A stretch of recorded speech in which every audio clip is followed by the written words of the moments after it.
Good morning, Penny. Hello. I believe I pressed the record button. So, It looked like it. Okay, good. You can tell. Mhm. Wonderful. Penny, how amazing has it been? 7 years ago, you and I met in Strasbourg in Saskatchewan. So that was in 2014. We were working with a ministry from Regina, Saskatchewan, and you were the co-facilitator there. Okay. And I was the administrator of a week-long sexual abuse recovery training event. Penny, I remember the weather was great most of the days. The food was fantastic. And we learned a lot about each other and the people that were there. I remember that you and I both took turns, with the other leaders. We were teaching on various topics, and the idea behind these topics is to prepare participants to become facilitators of the sexual abuse recovery groups that we were training them in. That's it. These groups, of course, would happen in rural and in city areas. Can you, do you remember that time? Oh, I sure do. It was a very exciting time for me. It was one of the first times that I stepped out in faith in a training leaders capacity. So that was very special for me. So yeah, I do remember that. And as I was preparing for our conversation, I was wondering, could you, do you remember any particular topic that is your favorite? And before you answer that, let me show you something. I don't know if you remember this. I do remember this. Oh my goodness. I have all the slides. I have them all printed out, and I put topics that fit your slide.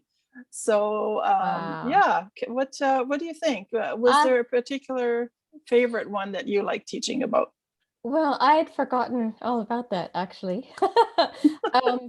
But that brings back really pleasant memories, being able to use those slides.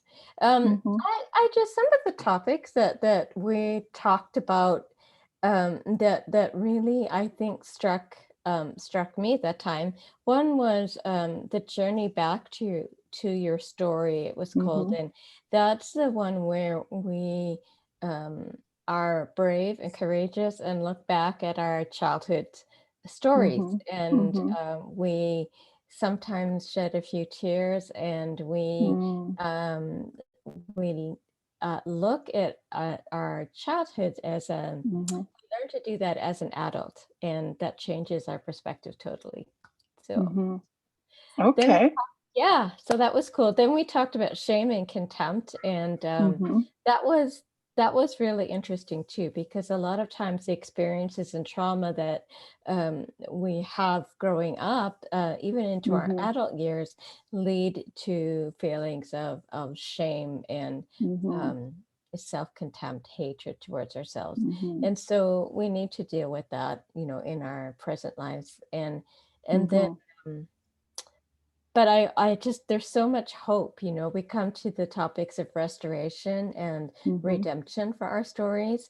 And we just end on such a note of hope that Jesus can redeem our stories, and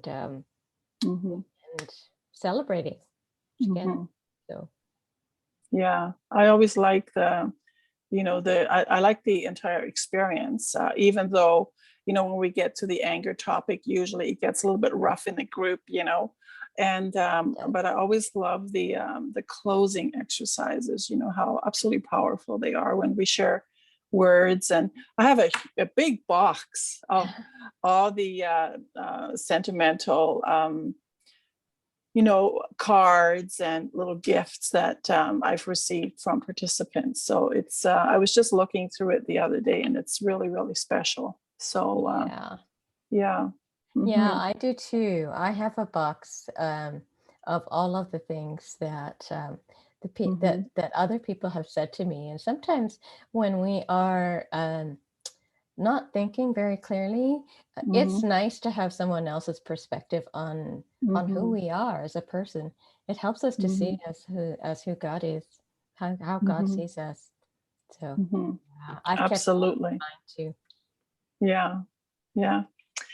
Then, Penny, in preparation for our conversation, I was thinking back also how a few months, after that summertime experience, how you joined me for a week-long training in Alberta here, and that was in the area of Evansburg.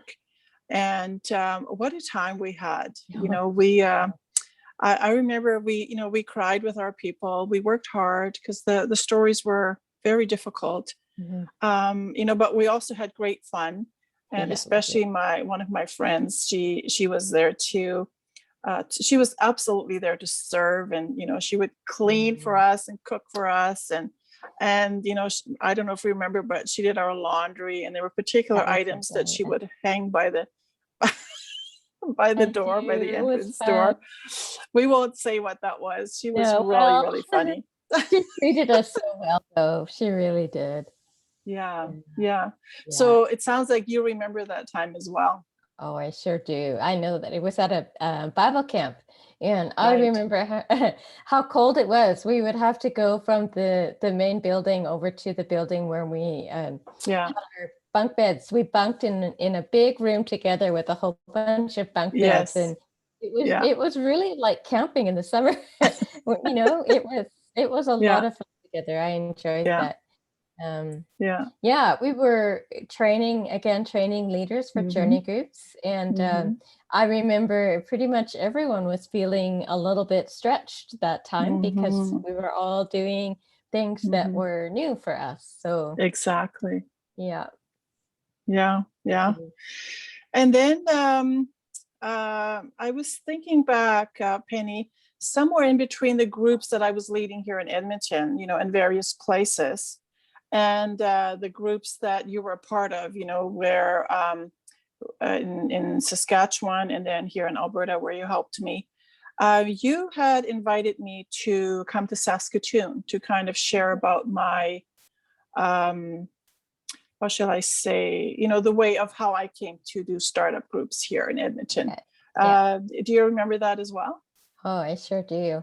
It was a kind of a special time. Actually, it just really cemented our friendship because I really got a sense that God was using all of the artistic talents, because you brought some examples, and you talked about using art and music and in as a therapy and a way for inner healing. And it just, I think, opened and inspired me to look at more creative ways to bring that kind of inner healing, spiritual healing.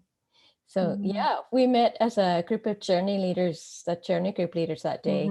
And our intention was just to support and encourage each other in the ministry.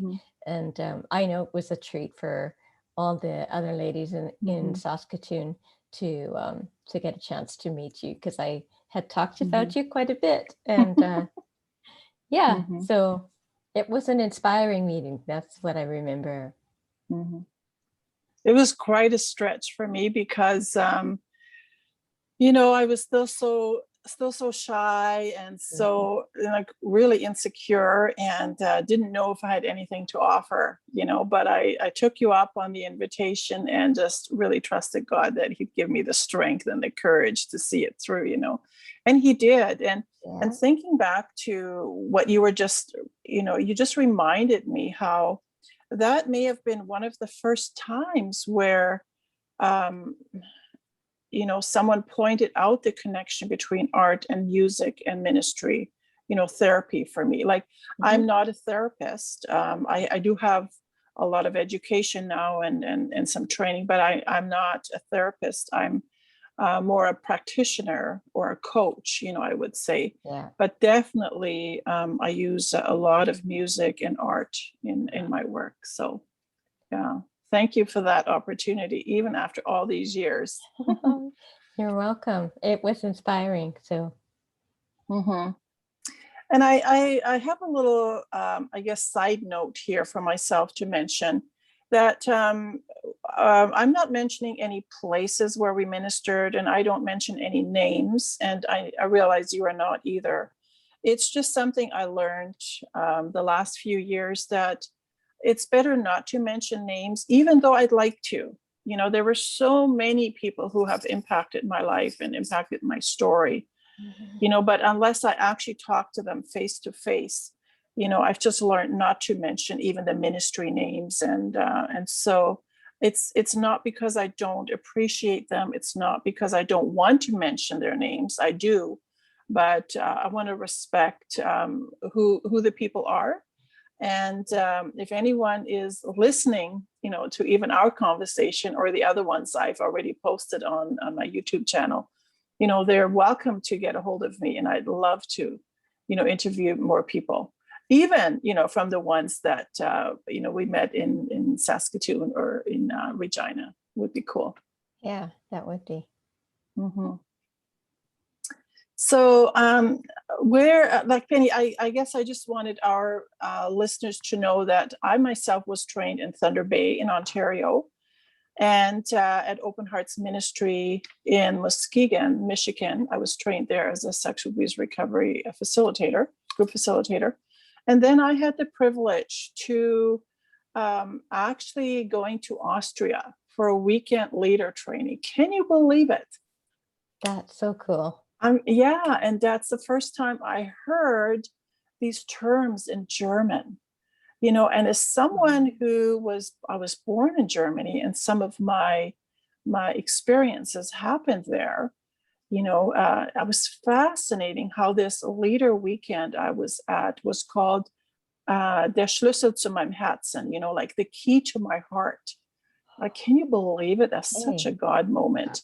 So what about you? Is there something you would like to tell our viewers and our listeners as to what kind of training you have received?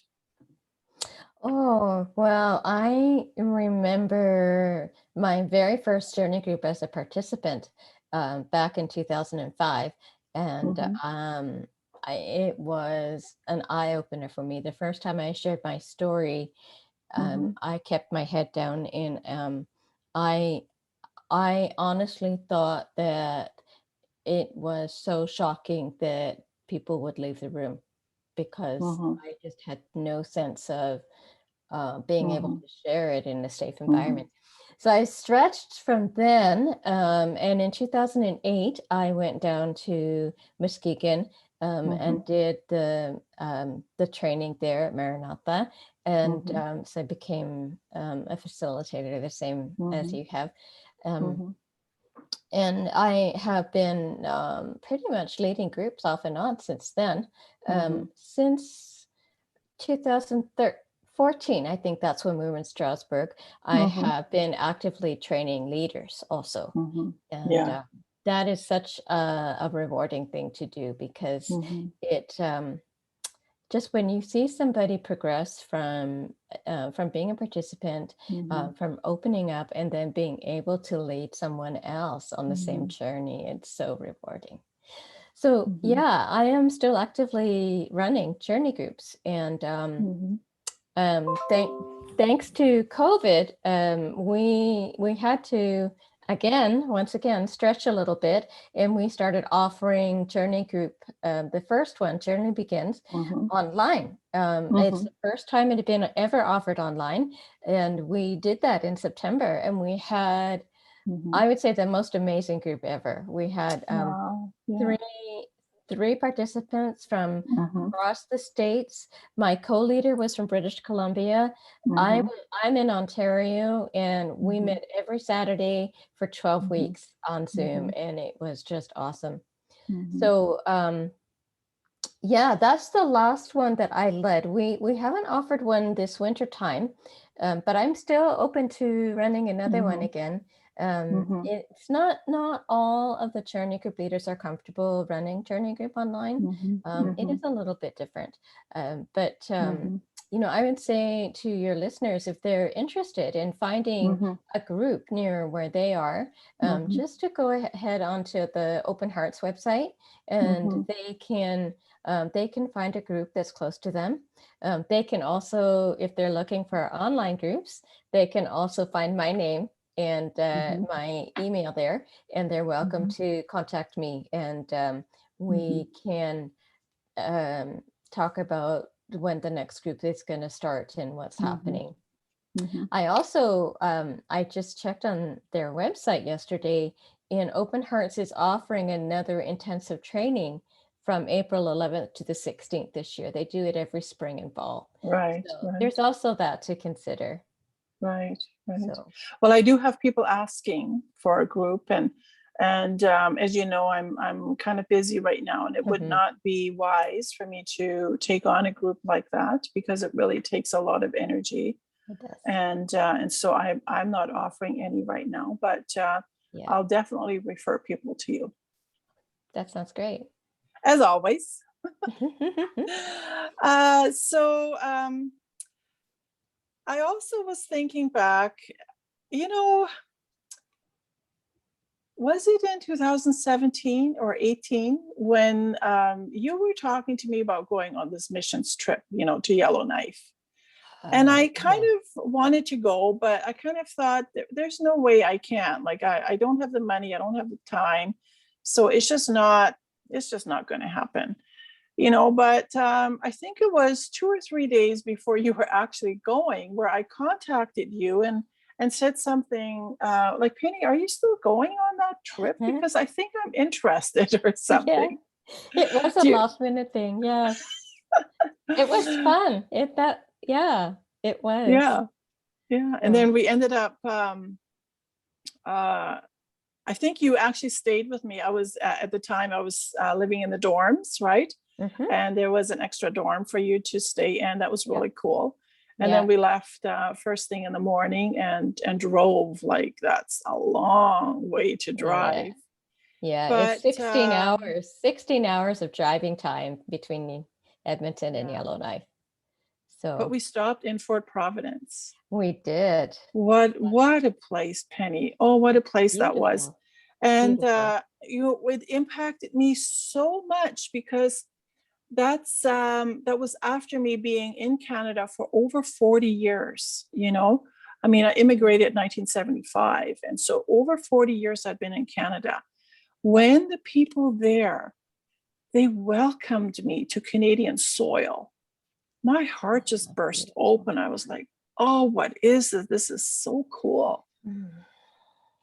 I don't know if you were probably busy with your own experience, but one of the ladies from the people that were putting on this women's conference that you and I were attending, she had just come from Ottawa, and Pennie, she brought this cup. I remember that. Oh. And she said to me, she said, Martina, I didn't know who to get it for, but she said, I knew to pick up this cup. And I was like, oh my gosh, this is a cup from the capital of Canada, taken all the way to Fort Providence and given to me. Oh man, that was so cool. I mean, it was hugely emotional, and I have never in my life felt more honored. Do you have any particular memories of that trip? I do, actually. I remember when we did that welcoming ceremony, and I just remember looking over at you and just watching your face, just, and could tell that you were just feeling so overwhelmed and honored with everything. And I just thought that it was an awesome time, because when we go, even as a small group of people who want to minister in someone else's territory, the correct thing to do is to talk with somebody who is from that territory and receive a welcome from them. So it was part of that process that welcoming process, that initial gathering Mhm. where we were welcomed onto what Mhm. was not our territory. And Mhm. so the feeling that night was so much of welcome. I remember the children singing for us, the Mhm. school kids sang. I think they Mhm. sang one of the old the Canada song, not "Oh Canada," but the one that was around in 1976, Canada, Okay. that one. Anyways, Okay. there was a I lot don't remember. of Yeah, fun. I don't Yeah, remember that, but oh yes. Mhm. we yeah, that's one of, because it's a fairly I want to say not formal but serious event. So people were dressed in Mhm. regalia, and there was a Mhm. lot of praying, and we welcomed the Holy Spirit to be with Mhm. us. And it was just like a very sweet Mhm. opening gathering. Yeah, Mhm. That's the first time I think I'd ever been part of something like that where you spent hours welcoming each other. we You did. know, and the European part of me, because I mean, I am from Europe originally, mostly Canadian, or over 40 years now. But you know, the European part is like, okay, let's get to work. Don't we have something to do? Work, work, work. Like, no, slow down, you know. Uh-huh. And it was really like really amazing to see how people actually honor each other. Yeah. Yeah, it's all about relationships, and I think that's one thing that Mm-hmm. I've learned to appreciate when I go to Mm-hmm. gatherings and events like that. It is all Mm-hmm. about relationships and Mm-hmm. developing Mm-hmm. relationships. So So, Penny, it wasn't your first time in the Northwest Territories, and I wonder if you would let our listeners in on your story, a little bit of it or a lot of it, okay, whatever you feel comfortable with. sure, I can share a few things. I was a registered nurse for over 30 years. The last Mm-hmm. 10 of those years, I taught nursing at Sask Polytech, the community college in Mm-hmm. Saskatoon. But one of the really cool things about being a nurse is the variety of experiences that you can have over the course of your career. Um, Mm-hmm. and so in 1997, that was quite a long time ago now, I left the program development work I was doing. I was working at a federal prison at the time with federally sentenced women and men in Saskatoon. And I accepted a position as a nurse in charge at the health clinic in a little tiny isolated dog rib community about 300 miles northwest of Yellowknife. Mm-hmm. I remember So us stopping there too. We took a drive through. yes, we Yeah, it was did. cool. Yeah. I have always sort of been fascinated by Aboriginal culture because Mm-hmm. it's been important for me in retracing my own personal identity, because my Mm-hmm. family is connected with the Mohawk Reserve near Kanawaki, near Mm-hmm. Montreal, because I grew up Mm-hmm. in the city of Montreal. So the 3 years that I spent with the Dogra people in the Northwest Mm-hmm. Territories, it just it reminded me that I was not only called to nursing, but I was also called to ministry. And I got a taste of that while we were working on Mm-hmm. while we were there, we were growing a small house church. And Mm-hmm. that was a very important part of my time there. Of course, it was also very precious to me because you know that I adopted my youngest daughter from there. Yeah. So that's another really cool story I'll share with you the Mm-hmm. next time Mm-hmm. that we get together. But we adopted Yeah. by private adoption my youngest Mm-hmm. daughter, who Mm-hmm. is now 22. Mm-hmm. But we got her as a newborn from that community. So Mm-hmm. Yeah, I met her. What a beautiful story. yeah, Yeah. yeah. Yeah, beautiful story. Mm-hmm. Was there anything else you'd like to share about our Northwest Territories, or shall we move on to what you're up to today? I think let's move on. Okay. So tell our audience what you're up to today. Okay. Um, well, because of some long-term health issues, I had to leave nursing in Mm-hmm. 2016. That was a very devastating time for me.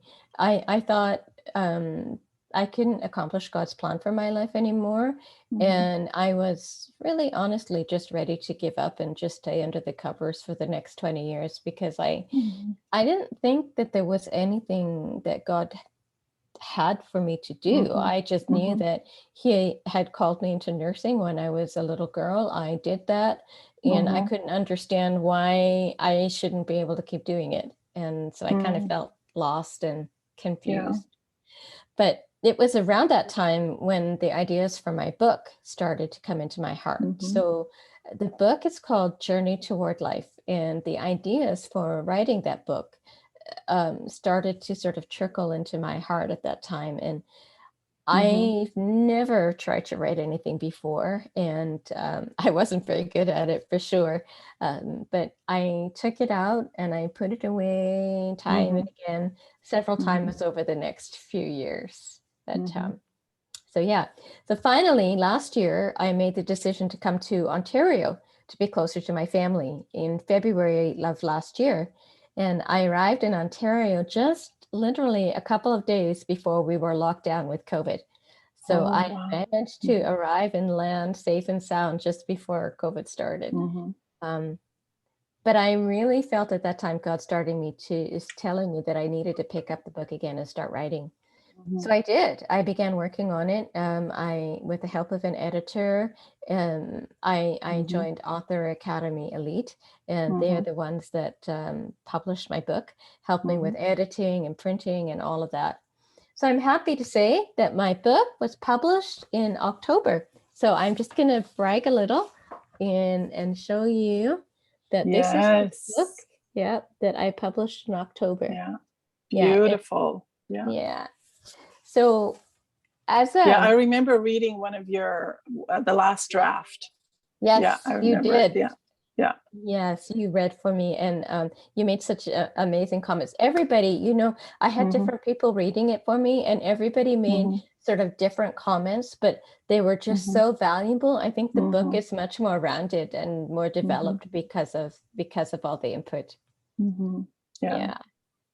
So as a result of my book, though, being published, I have been able to launch my business as a certified Christian life transformation coach. So I'm also a coach. And last November, I started a website, opened up my business, and I am now coaching. It has just been an awesome time to do that.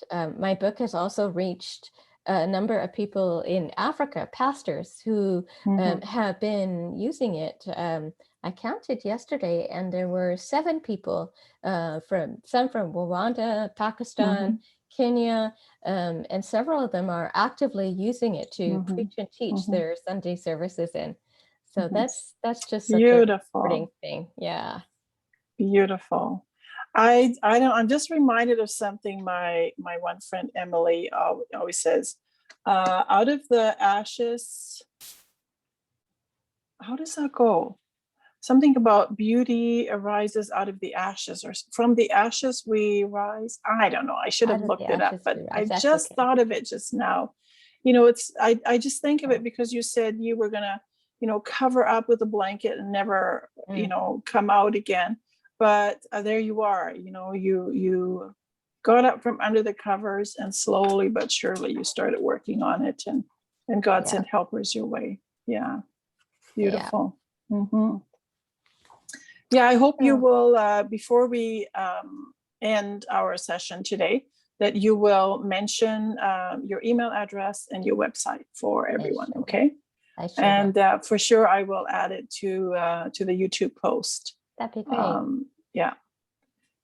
Pennie, is there a portion from your book you'd like to share with your readers, a portion that would encourage, uplift them if they have experienced like childhood trauma, including sexual abuse, neglect, or abandonment? Is there something you could share with us? Sure. I thought what I would do is just read a paragraph from the very beginning of my book. And I will just take a second to read the paragraph. Yeah. I said, becoming a believer is a life-changing experience. It's a decision that will eventually influence every part of your life.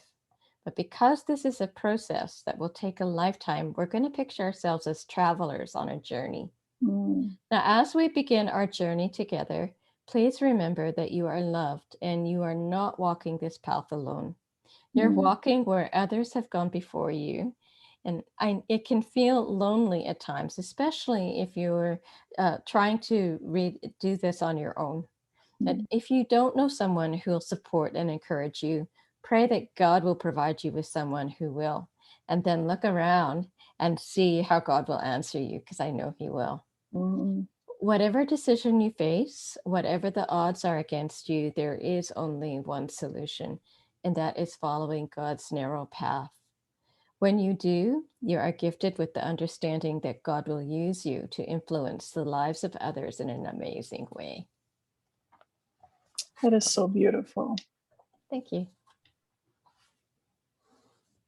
And that reminds me of, even in my story, or even probably you in your story, how many times, did we feel like we're the only ones, Oh, yeah. or we just felt so alone, but we were never alone, right?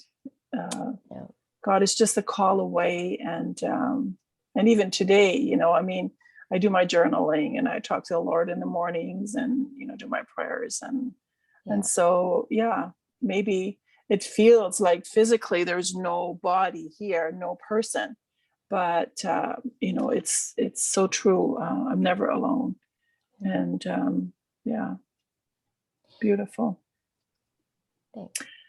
Pennie, what kind of people are you looking to coach if someone is looking for help?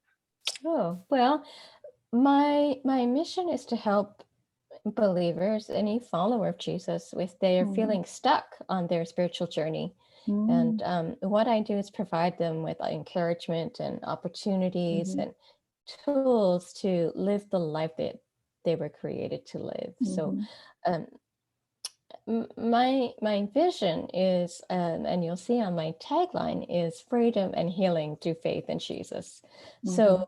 I have the privilege of sharing a message with good news, and Mhm.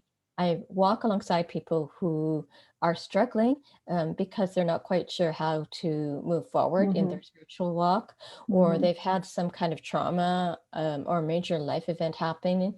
They're Mhm. not sure what to do next. It's kind of like God stopped them in their tracks, and they're just Mhm.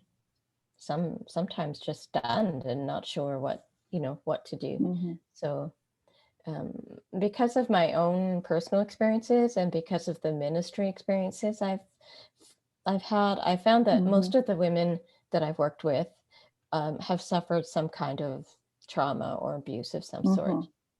So I Mhm. welcome that. That's Yeah. very comfortable territory for me. Yeah. I remember you have a weekly Facebook Live. I do.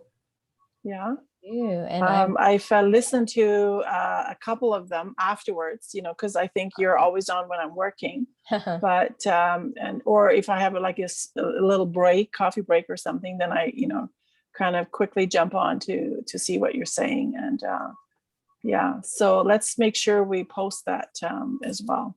absolutely. That's my Facebook group called Freedom and Healing Through Faith. Okay, there we Yeah. go. Yeah. Yeah. Mm-hmm. Pennie, as a Canadian, okay, and I'm wholeheartedly Canadian. Mhm. Where would you like your book to make a difference here? I know you said in Pakistan, Africa, different parts of the world, but what about Canada? Well, I think because the language that I use in my book is relatively easy to read, and I've done my best to use words that are understandable for everyone, both inside and Mm-hmm. outside of church. I really think that Journey Toward Life can make a difference with people who are not necessarily comfortable in traditional church environments. For example, they might be in an isolated northern community with very few opportunities for fellowship, or they might even be in prison, or they might be in an inner city, trying just to survive. And just not feeling comfortable in traditional church environments. So that's really where I can see my book headed. Okay, beautiful. Love it.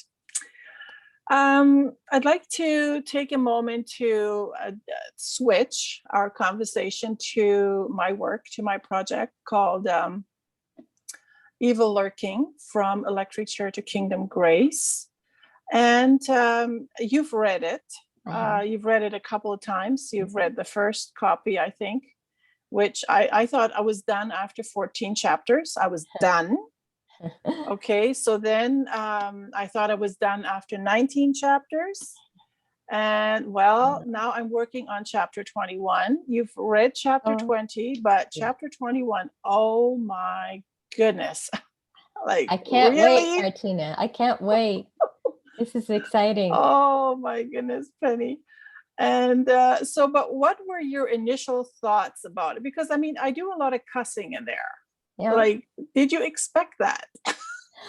Well, you've warned me. And so I wasn't that surprised.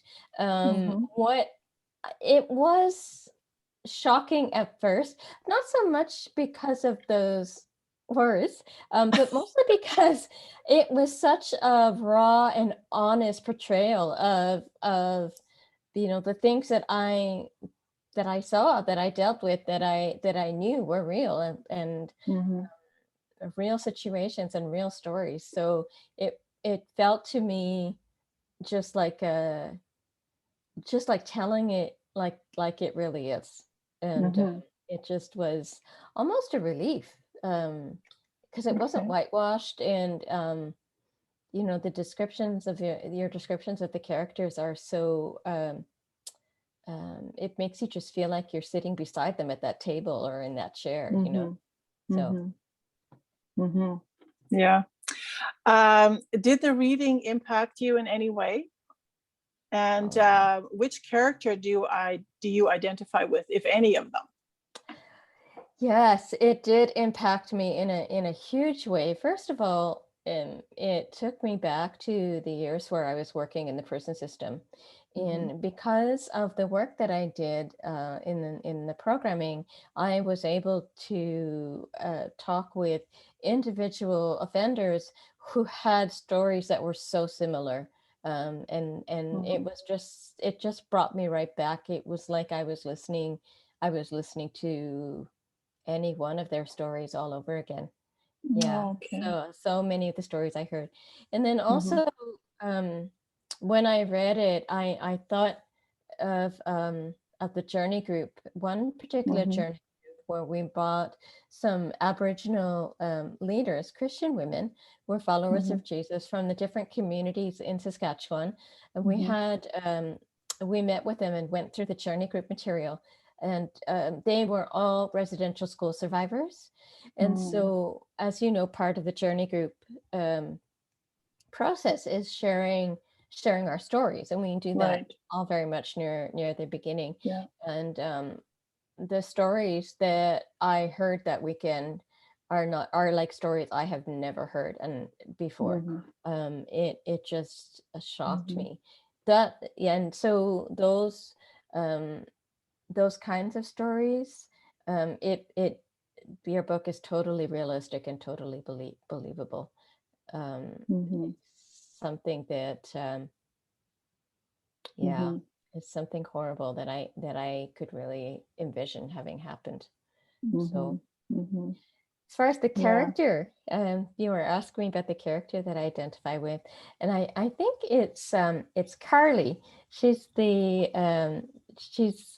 she's a servant, has a servant heart, but she still sometimes feels broken inside, and I think she's still reaching out to do what God has her doing to serve and to help other people. But the way that you've portrayed her is, I think, just really special, because it's not like she's coming from a higher place and reaching down. You know, she's really in the trenches with them. So, oh, thank you. Yeah, that's beautiful. You're welcome. And yeah, Pastor Carly is really special to me. Yeah. And the reader would in time find out why, because maybe I will add this in chapter 20, which is the one you've already read. You know, I'm trying to make her tell my story, but it's not going to work. The chapter 20 is called breaking the silence, you know. And so even though I've had her talk about a lot of things I personally didn't want to talk about, so I made her talk about them. When it comes to chapter 20, there is a shift. And that's where, like, okay, Martina, now you're breaking your silence. And that was the hardest thing to do. Yeah. And but that's the idea behind this ethics resource, right? It's supposed to be a Christian ethics resource. And as that, it will bring change. Several people have answered all the questions of the workbook that up to chapter 14. And oh my goodness, they're heart-wrenching questions. But they have actually said that you know, they had to take a look inside, and I did that as well. And but I didn't realize when I first started this whole thing, Penny, that by chapter 21, I'm actually going to be, I call it pointing the finger. You know, and you know how when you point one finger, there's three pointing back, and I'm like, oh no, you know, yes, here I am exposing what I'm exposing, the evil that's lurking all around us. But yeah, there are three fingers pointing back. And Martina, what are you going to do about that? So that's chapter 21. Would you recommend this ethics supplementary course? So you've read most of it. Would you recommend it? And if you do, why? Oh, I would, absolutely, because I see that the evil lurking is a springboard for a conversation that we in the church especially need to have over right and wrong, and over we are just far too judgmental over people's behavior. And I think that this book helps us to really look at the issues and realize that they're not so simple. They're very complex, and not only are they complex, and they point to systemic problems. Obviously, there is a huge problem, systemic problems, but it also points to an internal problem and spiritual problems, and we need to address those because they affect our relationship with God, and they affect our fellowship with others. They affect other believers, and they're keeping people marginalized and out of church, who would be able to share so much of their lives and talents with us. We're missing out because of those things. Yeah, and I'm reminded of, I think I have actually, my cell phone stand is sitting on the book, but I remember looking up in What's So Amazing About Grace. You know, I just felt to look into the book to see, you know, what there is about kingdom grace, and I couldn't believe the story I came across, you know, about the mom renting out her child, you know, for someone to sexually abuse the child so she could have money for drugs. You know, when I read that story, Penny, you know, as you've seen in my chapter, I was going to I was going to stop writing, you know, And like you were talking about putting the blanket over your head and not doing anymore. It felt like that. It felt like a blanket was coming over me and I was done. I couldn't, and but Phil Bianchi was writing in there how someone asked this mom, well, maybe it was even Phil Bianchi that asked her, did you ever think about, going to the church to ask for help? And this mom said, are you kidding me? They look down on me enough already. Why would I go and talk to them about what I'm dealing with right now? And Pennie, it just broke my heart. I know. And I'm not guiltless. How many people have I walked by where maybe, I could have just said, hello, how are you doing? But I'm kind of in my own head thinking about, oh man, I need that Tim Hortons, Yeah. or some other unimportant thing. And so I'm not saying I'm without guilt, but how many people have we've missed the opportunity to minister to them? Yeah, we have. We really have. So I think that this is really just such an opportunity to look inwards. And it's also, I was thinking as you were speaking, talking about forgiveness and and reconciliation between the people who have been hurt and those who are hurting, because one of the things that your book makes so clearly is that hurting people hurt others, and that's what muddies the waters, and we just need to wrestle with those issues in terms of grace that we extend to people. Yeah. And let God be God, let God be the judge. And really, Pennie, as I'm realizing, starting chapter 21 or being 3 pages into it, if I can't forgive myself, if I can't give myself grace, how can I even offer grace to anyone else? That's for sure. That's for sure. One of the big things, and one of the most difficult steps in the journey groups for me was to admit that I was not perfect, that yes, these things had been done to me, and I had experienced all of these terrible things, but because of that, I also made choices in my adult life that hurt and harmed other people. And coming to terms with that is huge. It's a huge milestone. Yeah. Yeah, and even what you're saying reminds me of, I had moved to Thunder Bay for, I thought 8 months, to just kind of take a break. And I stayed there 5 years.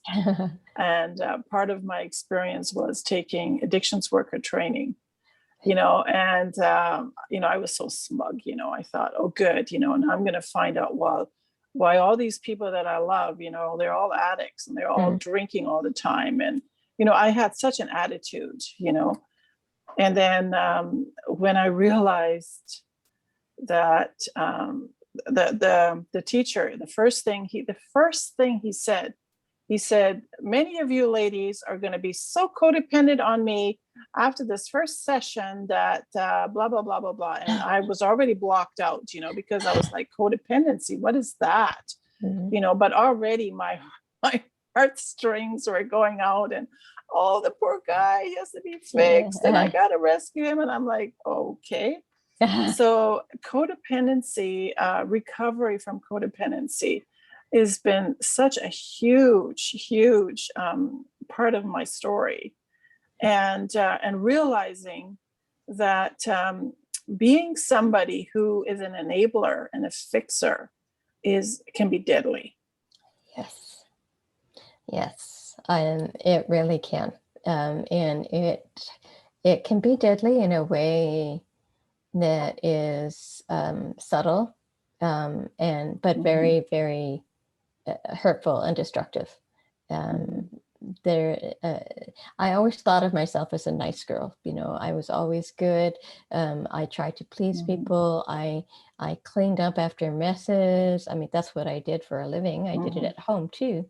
And I made choices to have men in my life that needed cleaning up, and that just kept that cycle going of codependency. Yeah. Until, you know, I realized what was going on and chose to step out of it.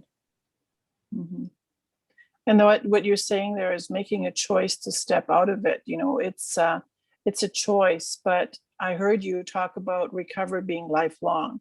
Oh, yes. Right? It is lifelong. Yes. And so far, like I've been working on it for many years, since 1984. And, you know, I may be getting a glimpse of, you know, there's hope, you know, and so, you know, but we just do the best we can every day. Right. And we choose to learn something new, and we choose to apply new skills that we're learning, and change will come. That's it. It will. God does. One of the things that I've learned over the last little while is that God, that there isn't any plan B. God has a plan for your life, and He wants you to live the life that you were created to live, and He will do that for you as long as you are willing to allow Him to do that. So. That's a great way to end this conversation. Thank you, Pennie. Awesome. You're welcome. It's been a joy to be here with you. I'm just going to stop the recording.